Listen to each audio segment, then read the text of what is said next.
పవన్ కళ్యాణ్ గారు మళ్ళీ మరొకసారి చెప్పుకోవచ్చు. తెలంగాణ భావనకున్న స్ట్రాంగ్ ఆంధ్ర భావనకు లేదు. ఎందుకు లేదు ఆంధ్ర భావన? ఆంధ్ర భావన చాలా బలంగా ఉంది.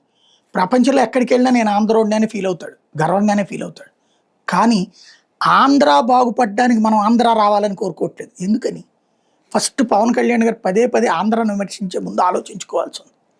ఇక్కడ కులాల వారీగా, వర్గాల వారీగా విడిపోయారంటే తమిళనాడులో మనకంటే తాత, కర్ణాటకలో మనకంటే తాత. కర్ణాటకలో అయితే కులానికి ఒక స్వామీజీ ఉన్నాడు.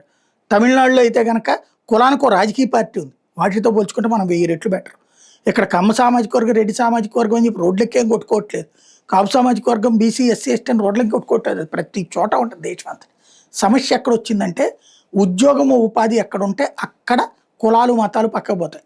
హైదరాబాద్లో, బెంగళూరులో, చెన్నైలో కుల మతాల కోసం కొట్టుకోరు. ఎందుకు? అందరూ కలిసి పని చేయాలి కాబట్టి, కలిసి ఉండాలి కాబట్టి. మన దగ్గర వచ్చేటప్పటికి ఏ ఊరుకు ఆ ఊరు పల్లె ప్రాంతాలుగానే ఉంటుంది. అభివృద్ధి జరగాలంటే 29 గ్రామాలతో సాధ్యం కాదు. 3 నగరాల లేకపోతే 2 నగరాల, బెజవాడ, గుంటూరు లేని నగరం. ఇప్పుడు నేనేదో 3 ఊళ్ళు పెడతారంటే అదో తలతెక్క అంటున్నారు. 3 ఊళ్ళు లేకపోతే 30 గ్రామాల్లో ఉంటామా మనం?